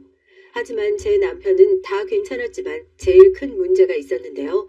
그건 시어머니에겐 꼼짝을 못하는 그야말로 효자 플러스 마마보이라는 겁니다. 그래서 제 결혼 스토리는 정말 우여곡절도 많았어요. 저를 아는 모든 사람들은 저에게 저런 남자에게 시집가면 고생길이 훤할 것 같다면서 제 결혼을 반대했거든요. 하지만 전 그 반대들이 전부 귀에 들어오지 않았습니다. 그건 남편에게 정말 단단히 콩깍지가 씌여 있었기 때문이죠. 제 남편은 정말 평범한 훈남인데요. 제 이상형이었어요. 전 자상한 사람에게 시집가고 싶다고 어렸을 적부터 제 친정 엄마나 아빠에게 말하고 다녔거든요. 그 이유 말이죠. 제가 친정 아버지가 좀 무뚝뚝한 사람이었기 때문이에요. 친정 아버지는 고향이 경상도인 진짜 사나이셨습니다. 맨날 퇴근하고 집에 와서 하시는 말씀이 밥 먹자, 자자 두 가지였다고 해요. 제 친정 엄마는 그런 아버지에게 좀 학을 떼시기도 했거든요. 그래서 저에겐 자상한 서울 남자 만나라고 조언을 하시기도 했어요. 야야, 네 아버지처럼 정없는 남자 없어. 그러니까 넌 자상한 서울 남자 만나. 알았어? 내 저 양반 입에서 한마디 이상 말 나온 걸 본 적이 없어. 너는 그런 남편 만나면 속이 팍 썩어버릴 거다. 알았어. 나도 아버지가 말 없는 거 아주 잘 알아. 나 진짜 서울 가서 자상하고 귀여운 사람 만날 거야. 이렇게 서울에 올라와 만나게 된 것이 제 남편이었어요. 전 대구에서 태어나 대구에서 고등학교까지 나왔습니다. 그리고 대학을 서울로 갔는데요. 제 자랑하는 것 같지만 제가 공부를 좀 잘했거든요. 그래서 서울에 있는 대학으로 유학까지 가게 된 거였어요. 제 가족에 대해 먼저 소개를 해드릴게요. 전 대구의 작은 역의 영무원이었던 아버지와 전업주부 어머니 사이에서 태어났습니다. 여동생 하나랑 늦둥이 남동생이 하나가 있어요. 아버지는 어머니와 결혼하셨을 당시에 갓 영무원이 되셨다고 합니다. 그러다가 계속 승진을 하셔서 대구 근처 작은 역에 역장으로 퇴임을 하셨어요. 아버진 공무원이셨지만 권력이나 승진 욕구 같은 건 전혀 없으신 분이었죠. 그저 무뚝뚝하게 자기 할 일만 열심히 하시다가 퇴임을 하셨습니다. 그래서 저희 삼남매는 대학 들어갈 때까지 과외나 학원은 문 근처에도 가본 적이 없었네요. 다른 친구들은 엄마에게 학원 다니게 해달라고 조르면 무조건 학원 보내주고 피아노나 미술도 척척 하는데 전 공부밖에 할 수 있는 게 없었거든요. 게다가 아이가 셋이다 보니 어머니는 저희들을 먹이고 입히는 데만도 항상 생활비가 빠듯하셨다고 해요. 시골 영무원 월급이 얼마나 되겠어요. 그래서 어머니는 밤마다 뜨개질을 해서 동네 아줌마들에게 아이들 옷을 만들어 파시거나 미싱을 사서 저희들의 옷들을 직접 만들어서 입히기도 했습니다. 어릴 적엔 아무 생각 없이 입혀주는 대로 입잖아요. 그래서 몰랐는데 초등학교 들어가니 다른 애들이 저한테 왜 메이커도 없는 옷을 입느냐고 물었죠. 야, 미연아, 너 이상한 옷 입었네? 와, 이 옷 맨날 한 가지 색으로 되어 있냐? 거기다 메이커도 없고 이상하다. 네 옷 어디서 주워온 거 아니야? 아니야. 이 옷 우리 엄마가 만들어준 거야. 그러니까 우리 엄마가 얼마나 솜씨가 좋은데? 그거 아니겠지. 니네 엄마가 옷 사줄 돈이 없으니까 만들어 입혔지. 초등학교 친구들은 이렇게 저를 놀리면서 무시했습니다. 전 우리 집이 가난하다는 걸 그때 절실하게 알게 됐어요. 전 속상해서 그 자리에서 엉엉 울었습니다. 그랬더니 선생님이 무슨 일이냐고 달려오신 거였어요. 선생님은 울고 있는 절 토닥거리며 인자하게 말씀하셨죠. 선생님은 어머니 솜씨가 좋기만 한데? 그래서 미연아, 울지 마. 그리고 엄마에게 고마워해야 한다. 어머니는 너희들을 어떻게 잘 키우시려고 옷도 직접 만들어 입히시는 거니까. 꼭 비싼 게 좋은 것만은 아니야. 그걸 잘 생각하렴. 앞으로 네가 살아갈 때 잊지 말아야 할 덕목이니까. 전 선생님의 그 말씀이 아직도 기억납니다. 그 후부터 전 아이들이 뭐라고 놀리든 대꾸를 하지 않았어요. 애들도 제가 상대를 안 해주니 금방 저에게 흥미를 잃더라고요. 그리고 전 그때부터 명품이나 브랜드 옷들에 대한 허영심을 아예 지워버렸습니다. 옷이라는 건 추위를 막아주고 튼튼하기만 하면 되는 거라고 생각했고요. 그 생각은 제가 살면서 쇼핑을 할 때나 물건을 사야 할 때 중요한 지표가 됐어요. 그런데 제 시어머니는 정말 명품이라면 사족을 못 쓰시는 그런 분이십니다. 그것도 전부 다 남편을 졸라서 얻어내는 것이었고요. 시아버지는 부동산 사업을 하시는 분인데요. 그래서 저의 시댁이 좀 잘 사는 편에 속해요. 이렇게 돈을 많이 버시긴 해도 시아버지는 항상 절약을 강조하시는 분이세요. 하지만 시어머니는 그런 시아버지 몰래 명품 가방을 사고 명품 옷을 사 모으는 허영심이 가득한 분이었습니다. 시어머니의 그런 면이 저랑은 좀 안 맞는 부분이거든요. 그리고 제 시어머니는 아들밖에 모르는 아들 바보였습니다. 그것도 남편만 사랑하고 남편의 형님에겐 별 관심이 없으셨고요. 부모로선 정말 최악의 부모죠. 자기가 한 배로 낳은 아들들인데 어쩌면 그렇게 아주버님에게 하는 것과 남편에 하는 게 너무 다른 것이었어요.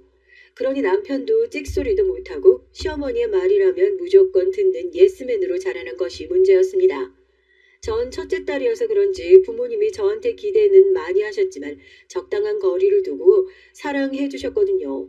워낙 아버지도 무뚝뚝하시고 어머니 역시 절 사랑하는 마음은 있었지만 그 마음을 매일 표현하시거나 그러진 못했어요.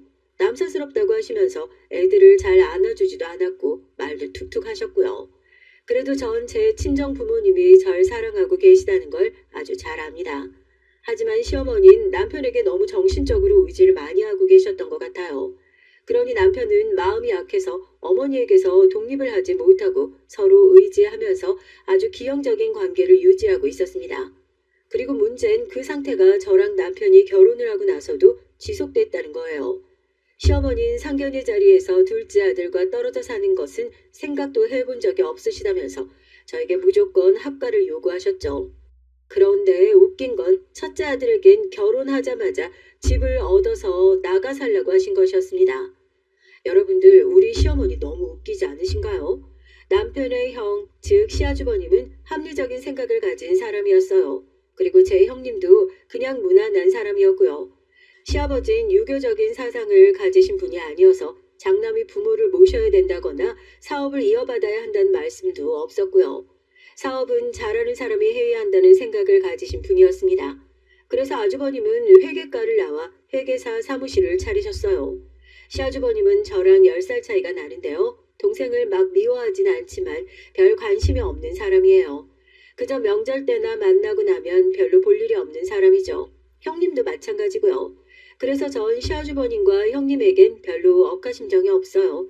그저 시댁에서 살면서 오면 오나보다 가면 가나보다 하고 살았습니다. 하지만 제 모든 스트레스의 원흉은 바로 시어머니셨어요.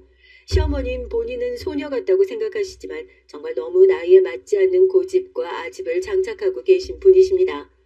그런데다가 얼마나 엄살이 심하신지 다들 우리 시어머니가 엄살 한번 부리기 시작하면 못 말린다고 혀를 차면서 절대 속지를 않을 정도예요.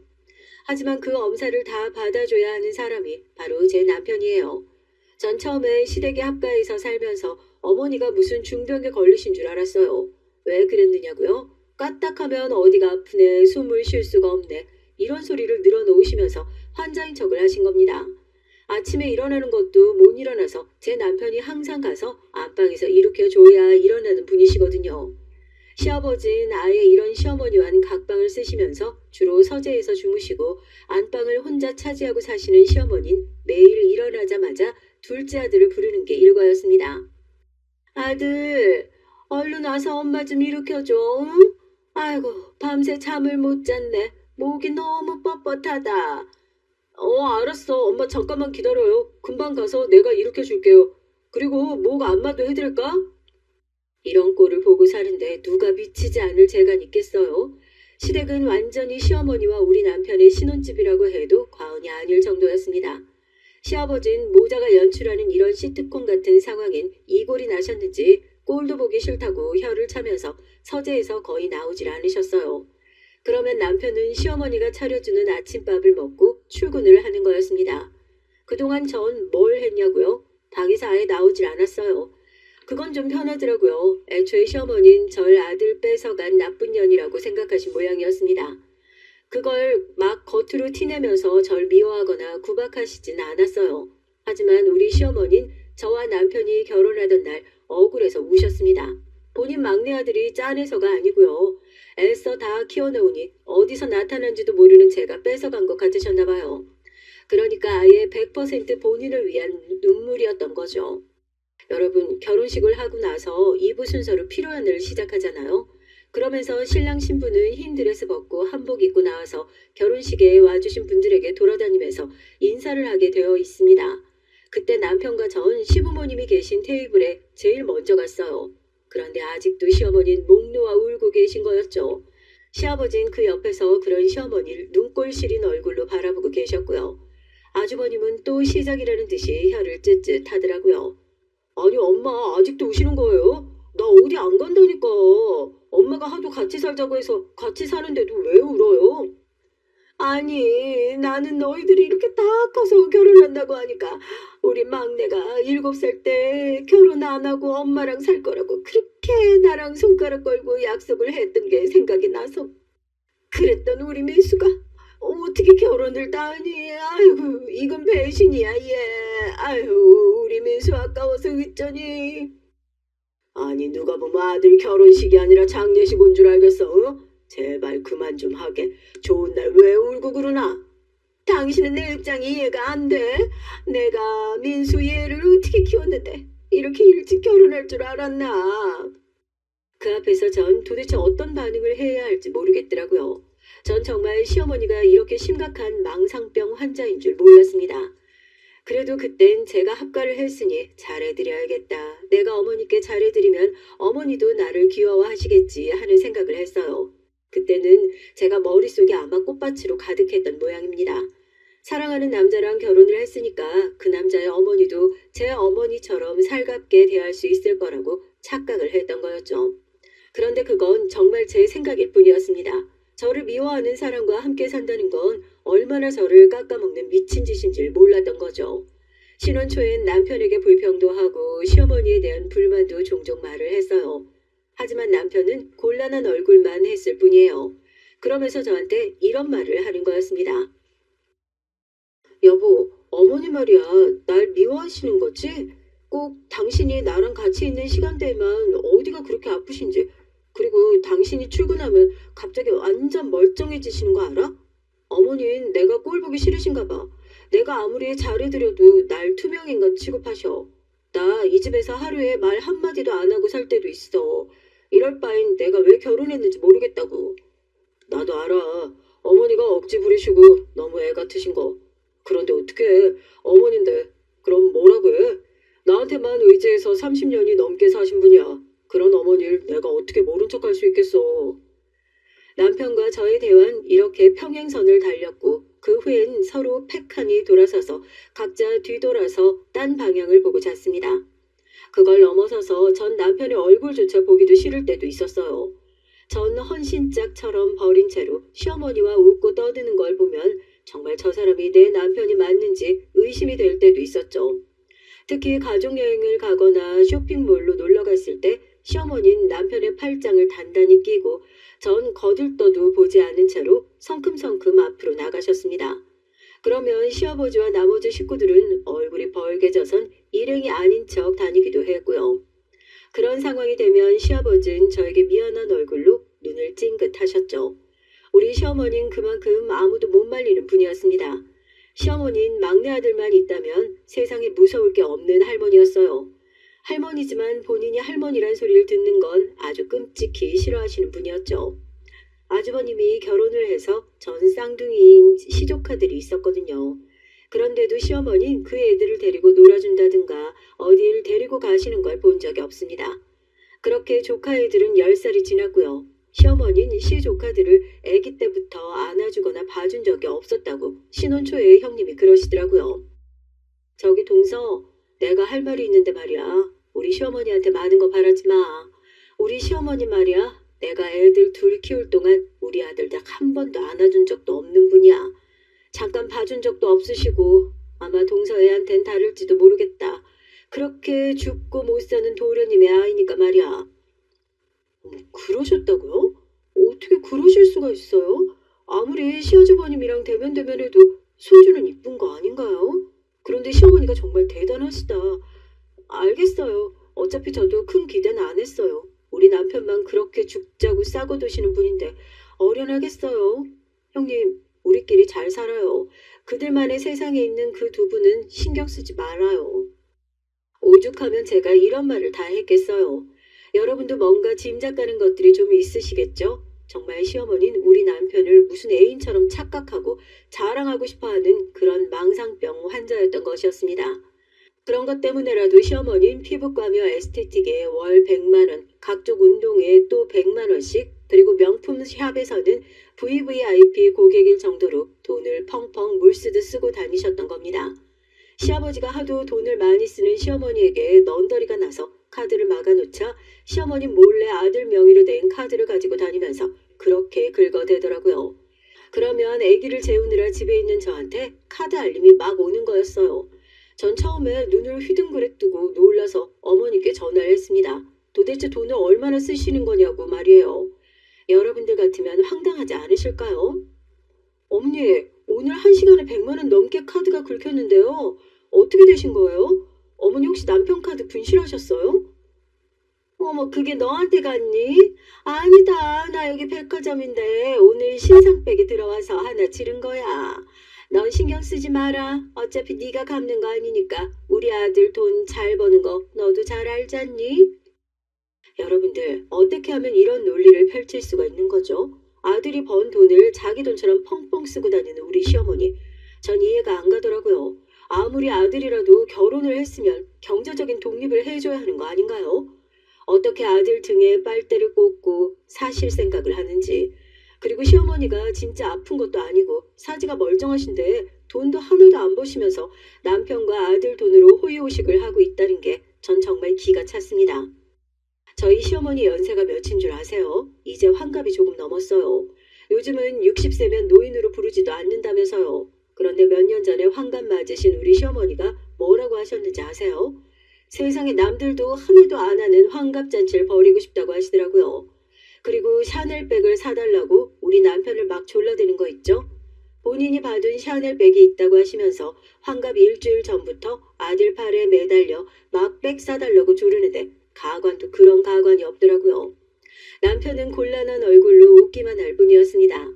제가 옆에서 도끼 눈을 뜨고 거절하라고 남편에게 무언의 압박을 가했거든요.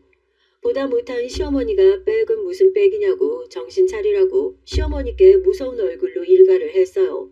그랬더니 시어머니는 깜짝 놀라 심장을 부여잡고 또 연기를 막 하는 거예요. 당신 정신이 있는 거야 없는 거야? 어떻게 아들한테 백을 사달란 말을 서슴없이 하나? 한두 푼 하는 것도 아니고. 그리고 언제까지 막내 끼고 살 생각이야? 우리 며느리 눈 밑에 다크서클 안 보여? 애는 얼마나 황당하겠냐고. 당신 같은 미친 시어머니 두고 사는 게 쉬운 줄 알아? 얼른 얘네들 분가시켜. 아우 깜짝이야. 이렇게 당신은 집안에서 큰 소리 치는 거유? 내가 귀먹었어 소리를 치게. 내가 왜 우리 아들이랑 떨어져 살아야 되는데? 야, 너 막내 며느리 네가 말해봐라. 너 분가하고 싶어? 애꿎은 불똥이 저한테 떨어졌습니다. 전 금방 대답을 못하고 있었어요. 당연히 그럴 마음은 굴뚝 같았지만 제가 분가하고 싶다고 답하면 우리 시어머니 성질상 막 또 울면서 아들을 찾아 돌아다닐 게 뻔했고 전 시어머니의 그 꼬락선을 보기 싫었거든요. 그러니 제 남편이 또 나서서 중재를 해야만 했습니다. 아버지, 저 어머니랑 같이 살아도 돼요. 불편한 거 없지, 당신도? 어? 불편한 거 없지. 여러분, 남편이 못돼 처먹은 건 뭐였는지 아시나요? 꼭 이렇게 제 의견을 안 물어보고 당신 불만 없지 하면서 이런 식으로 제 입을 확 막아놓는 거였습니다. 거기서 제가 뭐라고 할까요? 불편하다고 하면 또 시어머니는 저를 나쁜 며느리라고 모함하면서 울고불고 난리를 치게 뻔한데요. 전 그 상황 자체가 정말 불편했어요. 제 탓이 아닌데 사달이 나고 집안에 분란이 일어나는 게 제일 싫었습니다. 그래서 우리 아들을 낳을 때까지 그냥 참고 살았어요. 전 남편을 밤에 같이 잘 때만 봤어도 아무렇지도 않았거든요. 사실은 진짜로 아무렇지도 않았던 건 아니지만 그냥 참았습니다. 남편을 애인처럼 생각하는 유별난 시어머니의 애기 노릇하는 남편을 볼 때마다 전 냉소적이 되어갔어요. 하지만 제가 애를 낳고 보니까 정말 아기 키우는 것이 손이 많이 가는 걸 어떡하겠어요? 전 혼자 독박 육아를 할 생각은 없었거든요. 전 시어머니에게 가 있을 남편을 불러대기 시작했습니다. 아침에 시어머니를 일으켜서 안마를 하던 남편을 깨워 애기 기저귀를 먼저 갈게 했죠. 그랬더니 시어머니는 당장 불편한 기색을 드러내면서 본인의 애착 인형 작은 아들을 자꾸 데려가는 저에게 뭐라고 타박하기 시작했습니다. 얘 새아가, 우리 민수를 왜 자꾸 애기 돌보라고 시키는 거니? 너는 손이 없어, 발이 없어. 집에서 아무것도 안 하는 주제에 왜 기저귀를 깔라고 곤히 자는 우리 아들을 깨우는 거야? 어머니, 그럼 어떡해요? 전 밤새 애기 돌보고 젖도 주고 해서 잠을 못 자는데 새벽에 일어나서 남편이 기저귀 한 번이라도 갈아줘야죠. 그래야 애기도 민수 씨가 자기 아빠인 줄 알 거 아니에요. 아니면 제가 언제 남편 얼굴이나 보겠어요? 맨날 어머니랑 안방에서 하하호호 깨가 쏟아지고 있는데? 전 이제야 남편과 시어머니의 이상한 관계에 대해 대놓고 지적질을 하기 시작했습니다. 애를 낳고 보니까 더 이상 참고 살 필요가 없겠더라고요. 그리고 전 애기 낳은 후부터 남편의 카드를 쓰던 시어머니의 과소비를 막았습니다. 시아버지에게 시어머니가 제 남편 카드를 쓰고 있다고 말해버리고 말았던 것이었어요. 뭐 좀 비겁하긴 하지만 안 그러면 전 애기랑 어떻게 살아요. 기저귀도 사야 되고 애기 옷도 사야 하고 젖이 모자르면 분유도 사야 되는데요. 애 키우는데 돈이 얼마나 많이 드는지 저는 애를 낳고서야 알았습니다. 그러니 당장 시어머니에게 넘어간 남편의 카드부터 찾아야 했어요. 시아버지는 그동안 남편의 카드를 빌려다 멋대로 명품 쇼핑을 한 시어머니의 만행을 알아채시곤 엄청나게 분노하셨고 당장 시어머니에게 따졌습니다. 어떻게 엄마가 돼서 자식의 카드를 쓸 수 있냐고. 그것도 몇십만 원도 아닌 몇백만 원씩 말이에요. 어떻게 뻔뻔스럽게 아들한테 카드를 달라고 해서 쓸 생각을 해? 그리고 당신 주제에 그런 명품들이 가당키나 해? 얼른 전부 팔아버려. 당근마켓에 팔든지 중고세상에 팔든지 다 팔아버려. 안 그럼 내가 그 꼴도 보기 싫은 가방들 전부 내다 버릴 테니까. 당신이 무슨 권리로 내 애기들을 판다고 난리야?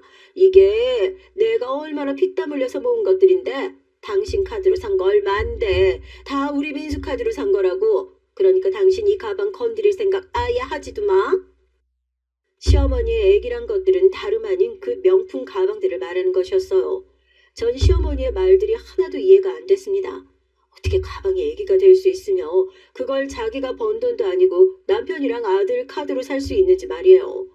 뭐 선물로 한두 개 받는 거야 그럴 수도 있다고 생각합니다. 하지만 한 달에 한 개씩 다른 사람 카드로 사는 건 정말 너무한 거잖아요. 도대체 죽을 때까지 다 못 들고 나갈 만한 그 가방들을 왜 장롱 속에 쟁여놓고 있는 건지 전 시어머니가 도무지 이해가 되질 않았어요. 전 그것도 우울증의 한 종류였다는 걸 나중에 알았습니다. 시어머니는 우울증으로 인한 지독한 쇼핑 중독에 걸려 있었던 거였어요. 그 사실을 알고 나니 시어머니가 한없이 불쌍해 보이더군요.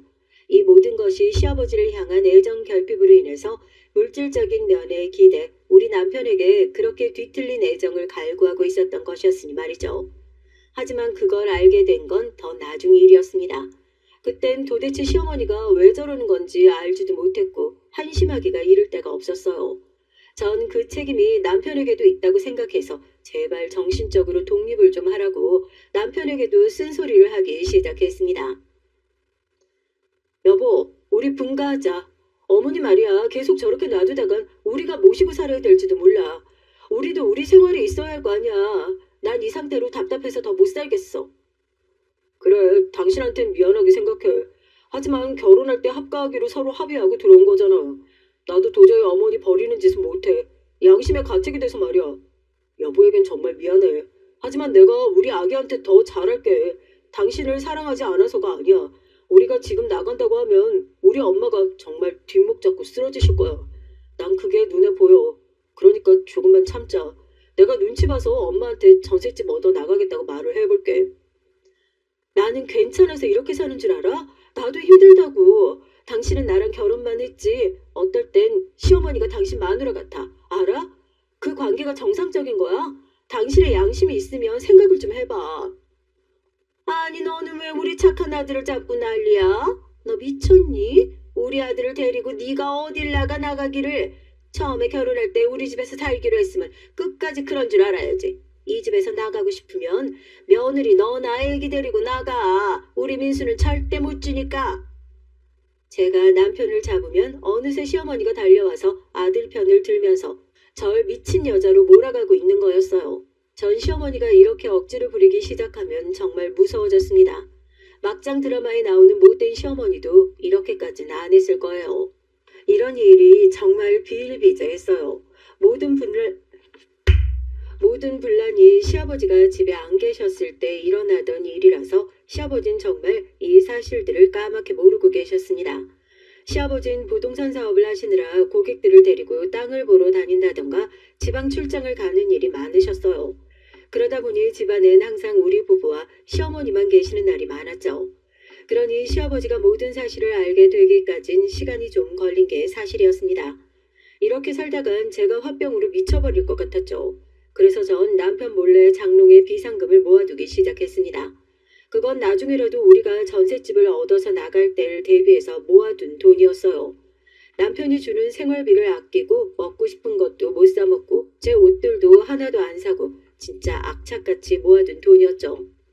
전 결혼할 때 해왔던 폐물함의 바닥에 그 돈들을 숨겨뒀습니다. 그렇게 1년 반이 지나자 500만 원이라는 저의 피땀 어린 돈이 모였어요. 그걸 그 다음 주에 은행 가서 정기 예금에 넣고 이자를 모을 계획을 갖고 있었죠. 전 그 돈만 보면 먹지 않아도 배가 불렀습니다. 생애 처음으로 거금이 든 통장을 제 이름으로 만들 생각에 꿈에 부풀어 있었거든요. 그런데 제가 장롱에 돈을 넣어두는 건 아무도 몰랐을 줄 알았는데 그게 아니었습니다. 어느 날 전 저녁에 그 돈이 잘 있는지 확인하려고 장롱을 뒤졌는데 아무리 뒤져도 그 폐물함이 보이질 않는 거였어요. 전 정말 기절할 것처럼 놀랐습니다. 온 집안을 뒤지고 남편에게도 폐물함의 행방을 물었죠. 당신 혹시 내 장롱 속 뒤졌어? 아니, 왜 그래? 뭐 없어졌어? 이상하다. 내가 해온 나무 폐물 상자 당신도 알잖아. 그게 통째로 없어졌어. 누가 가져갔나? 도둑이 든 거 아니야? 어떡해, 나 거기 돈 좀 많이 넣어놨는데. 그게 정말이면 얼른 경찰에 신고하자. 응? 정신 차리고 그 폐물함 어떻게 생겼는지 알지? 그때였습니다. 시어머니가 우리 방에 쑥 들어오시더니 이렇게 말씀하시는 게 아니겠어요. 전 정말 시어머니의 말을 듣고 어이가 없어서 머릿속이 핑핑 돌더라고요. 글쎄 여러분들이 제 시어머니가 한 말을 상상이나 하실 수 있을까요? 예, 선이야. 그 폐물함 내가 쓸 일 있어서 가져갔다. 네 시아버진 돈 한 푼도 안 주고 카드도 뺏어가고 네 남편 카드는 네가 뺏어갔잖니. 그러니까 내가 우리 애기를 살 수가 있어야지. 그래서 네 폐물함 좀 빌렸어. 그 안에 마침 딱 500만 원이 있잖아. 어머님, 그건 어떻게 아셨어요? 그 안에 500만 원 들어있는 거 어머니가 어떻게 아셨냐고요? 혹시 어머니 그 돈 가져가서 그놈의 망할 백 사신 거예요? 제가 화가 나서 부들부들 떨며 물었더니 시어머니 미간을 찌푸리면서 아무렇지도 않게 대답을 하는 거였습니다. 전 그 대답을 듣고 정말 시어머니를 한 대 때리고 싶어졌어요. 내가 봐둔 샤넬 신상백이 딱 마침 500만 원이더라고. 그거 원래 세일도 안 하는 건데 마침 어제부터 백화점에서 세일을 하더라고. 그래서 내가 네 장롱 속에서 찾아서 이 핸드백 샀잖니? 어때? 나한테 딱이지? 엄마, 아무리 백이 갖고 싶어도 그럼 나한테 얘기를 하지. 우리 와이프 돈에 손을 대면 어떡해.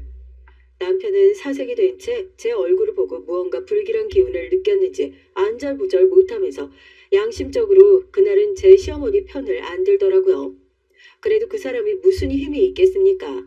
그 마음 약한 사람은 제 돈 500만 원이 없었으면 그 백을 남편 카드로 할부로라도 질러줄 사람이었어요.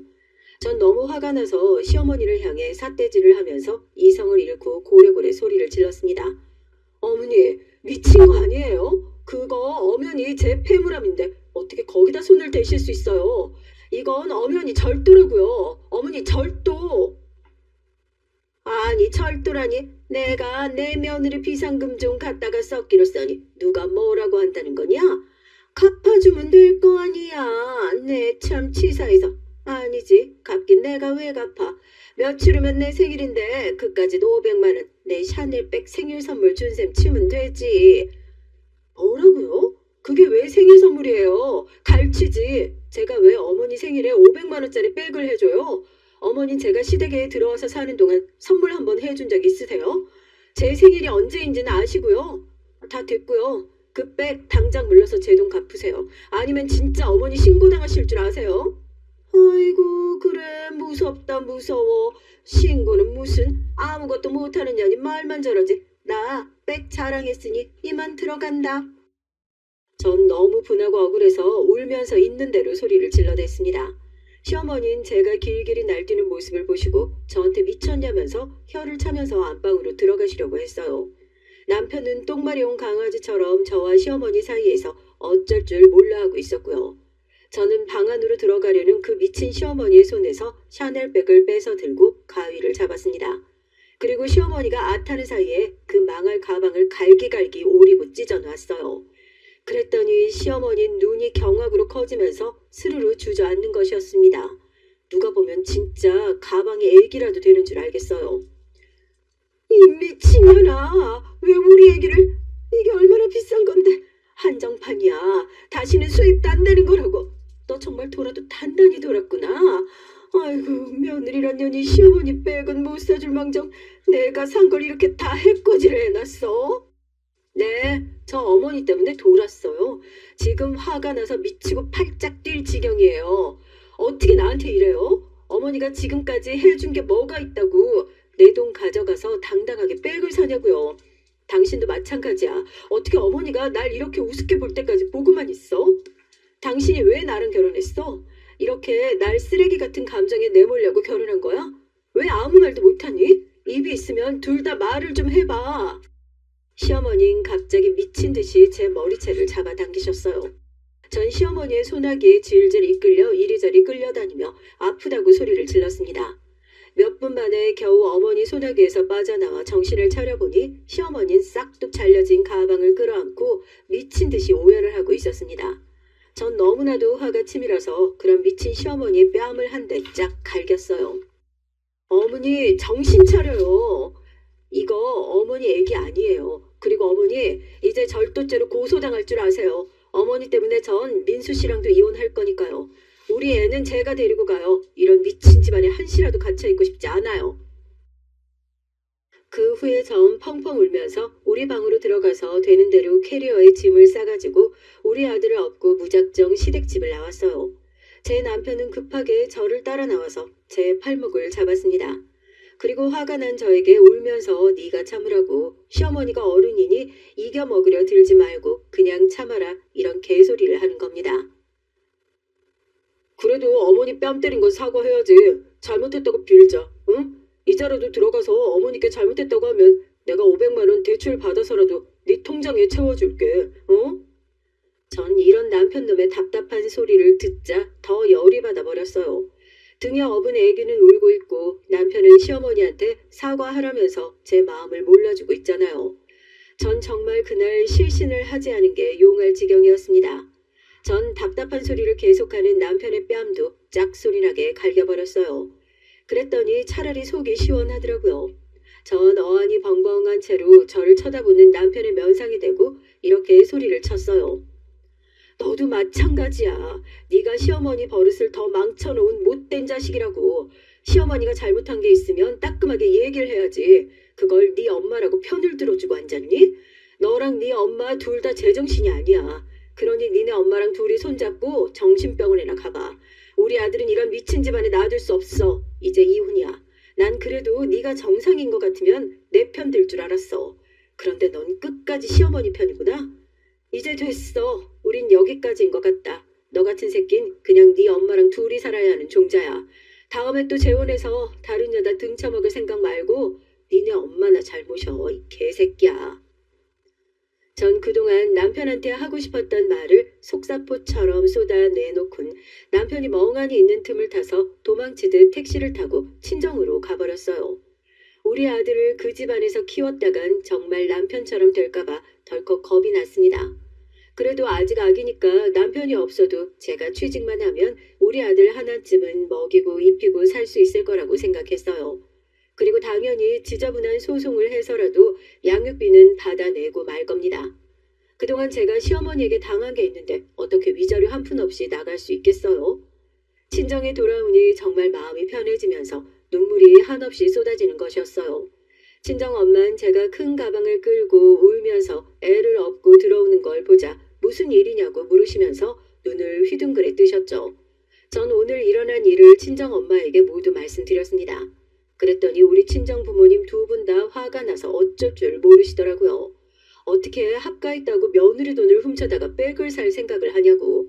부모가 아니라 철없는 망나니 딸 같다고 말이에요. 아니 친딸이라도 그런 강큰 짓거리는 못할 거라고 하면서 시어머니를 고소해야 한다고 하시더라고요. 전 드디어 제 편이 생긴 것 같아서 더 서럽게 울어버리고 말았습니다. 그동안 결혼한 후에 시댁의 합가에서 살면서 제가 겪은 일들은 이것보다 훨씬 더한 것들이었어요. 그나마 제가 지금 많이 순화해서 말씀드린 것이에요. 물론 제 이혼 변호사에겐 하나도 빠짐없이 전부 말을 했죠. 제 하소연을 듣던 이혼 변호사 역시 기가 막혀서 입을 딱 벌리고 할 말을 잃었다고 하시더군요. 자기가 그동안 들어본 사건 중에 탑3급에 드는 미친 시어머니라고 말이죠. 변호사 선생님은 일단 시어머니는 절도죄가 성립하고 민사상으로도 형사상으로도 빼박 징역이나 벌금으로 처분할 수 있다고 하더라고요. 저는 독해지기로 마음을 먹고 시어머니의 집으로 고소장을 보냈습니다. 그리고 남편과의 이혼 서류도 같이 보냈죠. 그랬더니 며칠 후 시어머니에게 조용히 한번 만나자고 전화가 오더군요. 전 아버님께는 마음이 약해질 것 같아서 제 친정아버지를 대동하고 나갔습니다. 친정엄만 대구집에서 제 아들을 봐주시기로 하셨어요. 친정엄만 사돈의 얼굴을 보면 마음이 약해질지도 모르니 절대 보지 말고 절대 합의는 없다는 말만 하라고 저에게 세뇌하듯이 말씀하셨죠. 전 비장하게 고개를 끄덕이고 나갔습니다. 그래도 혼자서 당하는 것보단 제 아버지가 같이 계셨으니 든든한 마음이 있었어요. 시아버지가 나와 계신다는 커피숍에 가보니 아버님 역시 남편과 함께 계시더군요. 남편은 제 얼굴을 보자마자 얼굴이 붉어지더니 당장 일어나 따질 것처럼 씩씩거리기 시작했습니다. 그런 남편의 얼굴을 보는데 전 정말 사람이 저렇게까지 못나 보일 수가 있나 하는 생각이 들더라고요. 제 이상형이었던 자상한 남편감은 어딜 가고 분노로 얼굴이 일그러진 못생기고 초라한 남자가 하나 있는 거예요. 그 모습을 보니 남편에 대한 아무런 기대도 없어지더군요. 아, 정말 이 사람과 헤어지길 잘했다 하는 생각밖에 안 들었습니다. 사돈 나오셨군요. 정말 죄송합니다. 우리 아들놈한테 자세한 얘긴 다 들었습니다. 그저 우리 못난 마누라가 다 잘못한 일입니다. 그러니 조금이라도 어떻게 선처가 안 될까요? 아버지, 그럴 필요 없어요. 선이가 멋대로 어머니 때리고 집 나간 건데 왜 우리가 빌어요? 선이야, 네가 말해봐. 네가 우리 아빠하고 나한테 빌어도 모자랄 판이야 지금. 시아버진 시댁 집안에서 유일하게 상식적이고 이성적인 분이셨기에 무조건 잘못했다고 빌러 나오신 듯 했어요. 그랬더니 남편이 옆에서 시아버지께 사과하지 말라고 자긴 저한테 배신당한 거라면서 마구 화를 내더라고요. 그리고 제 탓인 양 제가 미친 여자인 양 모든 상황을 그렇게 몰아가려 했습니다. 전 남편의 그런 모습을 보고 엄연히 모든 상황을 알고 있는 우리 친정아버지가 있는데도 저러고 싶을까 하는 생각만 들었어요. 어떻게 손바닥으로 하늘을 가리려고 하는 건지. 남편이 저렇게 된 데는 시어머니의 잘못된 교육과 맹목적인 애정이 쌓이고 쌓여 그리 된 것이겠죠. 제가 분노로 부들부들 떠는 것이 느껴지자 친정아빤 가만히 제 손을 잡아주셨습니다. 그리고는 침착한 목소리로 시아버지를 똑바로 보면서 말씀하셨어요. 저는요, 영무원으로 지내다가 퇴직을 해서 그런가 그냥 이번 일이 우리 인연이 잘못되었다고 봅니다. 사돈댁의 사부인과 제 딸이 상성이 안 맞아서 그런 거라 생각하십시오. 그리고 잘못은 그쪽에서 했으니 그에 상응하는 정신적, 물질적 손해배상은 꼭 하셔야 할 겁니다. 아무래도 사부인은 정신과적인 치료를 받으셔야 하는 것 같고요. 저희는 할 말 다 했습니다. 이만 가보겠습니다. 사돈, 마지막으로 그동안 우리 딸 보살펴 주셔서 감사합니다. 하지만 이제 제가 우리 딸 거둘 거니 걱정은 하지 마시고 대개 아들 그리고 마누라 잘 챙겨주세요. 친정아버지 말씀을 들은 시아버진 그저 먹먹한 눈으로 제 아버지를 쳐다보기만 하시더라고요. 우리 아버지 말씀은 하나도 틀린 구석이 없었으니까요. 전 옆에서 눈이 휘둥그레져서 우리 아버지를 쳐다볼 수밖에 없었습니다. 우리 친정아버지 정말 무뚝뚝한 분인 건 처음에 말씀드렸잖아요.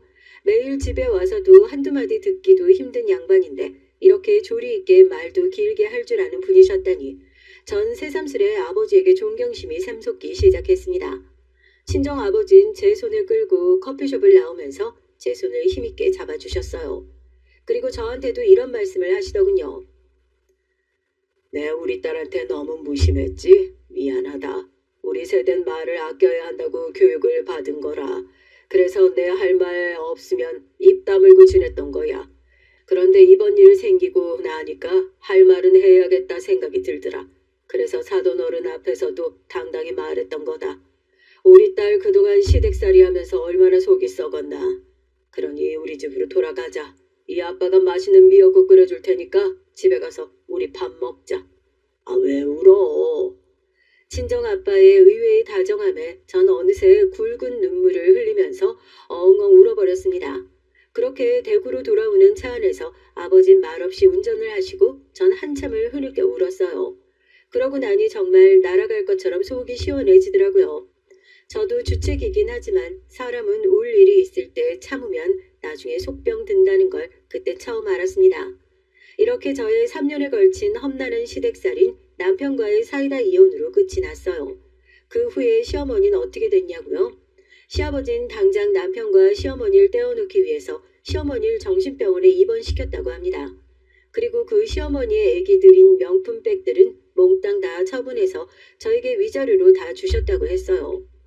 그 백들이 다 합해서 2억이 좀 넘는 돈이었는데 그 돈을 전부 저한테 주시고 시아버지는 저에게 편지를 보내서 이제 아무 원망 말고 잘 살았으면 좋겠다고 하시더라고요. 그 시아버지의 편지 역시 절 눈물나게 했습니다. 사실 제가 시댁살이를 하면서 그나마 의지가 되었던 사람이 바로 시아버지셨으니까요. 남편과 시어머니는 둘이 한 통속이 돼서 절 괴롭히고 억지를 쓰고 가스라이팅을 하기만 했었거든요. 그런 저에게 항상 미안하다, 내 탓이다를 외치면서 사신 분이 바로 시아버지셨습니다. 전 이번 이혼 소송이 끝나면 서울로 침 한 번도 안 뱉을 생각이에요. 하지만 제 시아버지였던 그분께만큼은 고마운 마음을 가지고 있습니다. 아무래도 팔은 안으로 굽는다고 시아버지도 얼마든지 시어머니와 남편의 잘못을 모른 척 은폐하고 싶으셨겠죠. 하지만 그러지 않고 공정한 판단을 해주신 게 그렇게 감사하더라고요. 여러분, 제 이혼 스토리는 여기서 끝이 난 것 같아요. 아직도 양육비와 해결이 안 된 몇몇 문제들이 남아있어서 진흙탕 싸움은 계속하지만요. 전 요즘에 잠도 잘 자고 아기도 잘 커서 이제 두 돌이 됐어요. 아직 말은 못하지만 불안해하지 않고 잘 먹고 잘 자라주는 아들을 볼 때마다 감사합니다. 제가 만약 그 집구석에서 계속 있었으면 시어머니와의 불화를 옆에서 보면서 우리 애가 불안함에 떨었을 거라고 생각하니 정말 끔찍한 마음뿐이에요. 그러기 전에 남편과 잘 헤어졌다고 생각합니다. 오늘 제 얘기가 여러분들에게 어떤 사연으로 다가왔을지 궁금합니다. 시원한 사이다 스토리였으면 좋겠네요. 전 정말 그랬거든요. 뜻하지 않게 아버지의 자상한 면을 본 것도 너무 좋았습니다. 아버지는 저의 보물 같은 분이 됐어요. 제가 친정에 온 후부터 아기도 잘 돌보시고 우리 어머니랑 화해도 하셨거든요. 어머니가 3남매 키우시면서 고생을 많이 하셨다는 걸 손자 보면서 알게 되셨다고 아버지는 어머니에게 그동안 미안했다고 하셨어요. 저희 친정 아버지도 경상도 남자가 되다 보니 젊었을 적엔 그렇게 육아를 많이 도와주시질 못했대요. 하지만 요즘은 허리가 아프신 어머니 대신 밥도 잘하시고 주민센터에서 개최하는 요리 아카데미를 다니면서 국과 반찬 만들기도 이제 거의 달인이 되셨어요. 여러분, 전 요즘 행복해요. 시댁에서 미친 시어머니와 남편의 환장의 케미만 보다가 우리 아버지 어머니가 티격태격 하시는 걸 보는 것이 훨씬 마음이 편하다고 할까요? 아기가 좀 더 크면 대구 시내로 분가해서 우리 아들과 둘이 잘 살 생각입니다. 재혼은 꿈도 꾸지 않아요. 우리 엄만 제가 아직 30대니까 적당한 남자가 있으면 다시 시집을 가라 하시지만 전 아들만 있으면 된다고 웃고 말아요. 아직은 그러고 싶지도 않고요. 제가 좋아서 결혼했는데도 이렇게 되어서 돌아왔는데 어떻게 또 누굴 만나서 감정 소모를 하겠습니까? 제 사연은 여기까지 하겠습니다. 긴 글 읽어주신 여러분들께 감사드립니다. 감기 조심하시고 평안한 날들 되시길 바랍니다.